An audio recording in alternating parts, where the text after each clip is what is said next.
There's like I'm having two different thoughts on everything you just said. The first one I want to tap into is that concept of being the black sheep, and Yes. you are, pushing limits and pushing your potential. It can get really lonely, and it can feel, like people aren't supporting you, or like not, they're Oh just yeah. not there. That community feeling of where you were before falls away. And, how do you help people when they're feeling like that black sheep?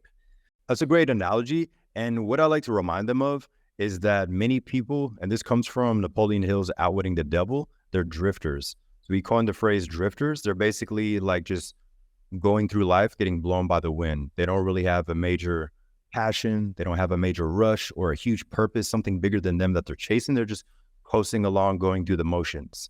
So anybody that has that fire and passion and desire of a bigger picture, they make them uncomfortable. It doesn't mean that they're above them, but this group of people get uncomfortable around this person because they have so much life in them and so much drive, whether it comes from lightness or whether it comes from the dark. But they have to remember that the majority of society, family, friends included, are drifters. And it just is what it is. It's a neutral standpoint that they live the same year after year, decade after decade, and they just enjoy the trips, the getaways, the weekend drink, like each to their own, but deep down, they're not really fulfilled. So if they're surrounded by these people, it's hard for them to see the bigger picture because they are the black sheep. They feel like the black sheep. And maybe in their town, in their city, they haven't met anyone in person that thinks like them.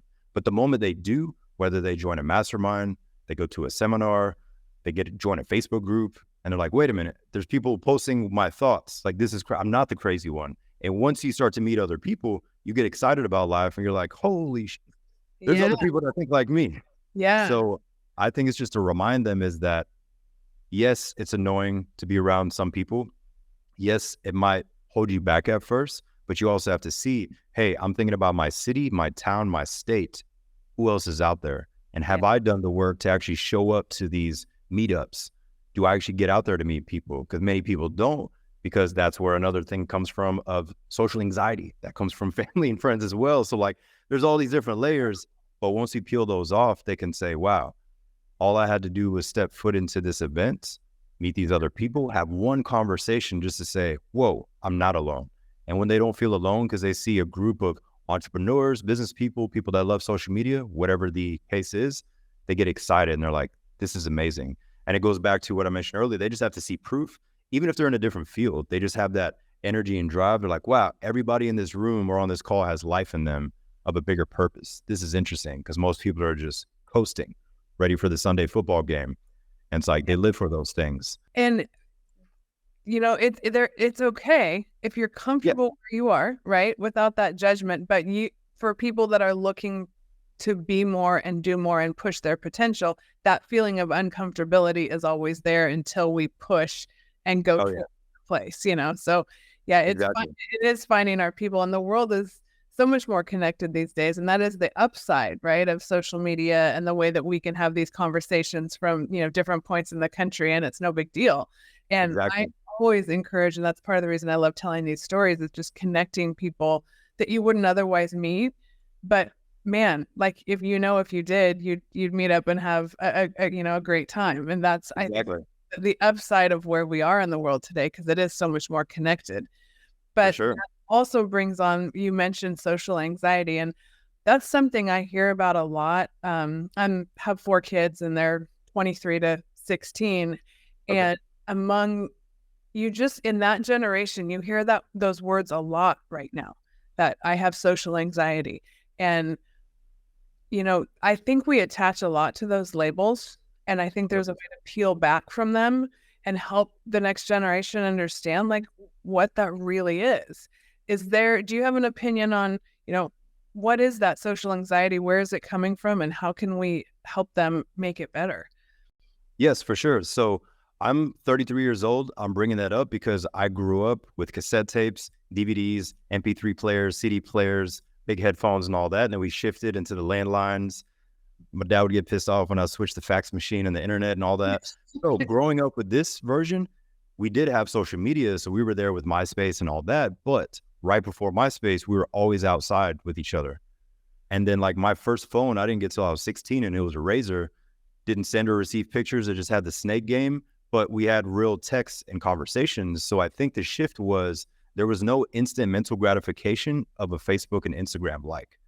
So this generation is growing up with the clickbait stuff, which there's a positive to it, but there's also a dark side to it. So I think that's the shift, is that they have less in-person meaningful conversations and experiences where a lot of their communication is with the device. So if we use that example, that's how they're growing up. That happened to many adults during quarantine. Yeah. So people that didn't have social anxiety before quarantine started to have it because all they did was digitally communicate. And then the doors open in whatever city or state somebody was in, you get invited to a dinner or lunch or an event, and people were like cringing to even go there. And it's the people that they know and love. But for 3 months or 4 months straight, they were texting and sending video calls or doing FaceTime. But then when it came to seeing them in person. So I'm bringing up these examples because I feel like our version of us experiencing quarantine is like how they've been most of their life, where everything is just digital communication. So if it's not sports related or at a concert or at like some fun leisure event, there's not really deep conversations about insecurities. What do you want to do in 5 years? And those things, it's less common, where it's more so like, hey, let's go do this. It's fun, fun, fun. And there's less deep meaning and things of that nature. So I do think that if they can see that and just pause for a moment. And another thing is, if you've seen those pictures on Facebook or Instagram where they have a basket at the front door of a home and it says, put your phone here, I would challenge people to do that. Like if they're hanging out for 2 hours and if there's a group of 10, can they have dinner without touching their phone? Most people can't, because we're all addicted to these things. Yeah. It's like our leg feels like it's vibrating and the phone's on the table. And you're like, Yeah. my thigh just vibrated. The phone's not even in my pocket. Like what is going on? I need to get away from this right now.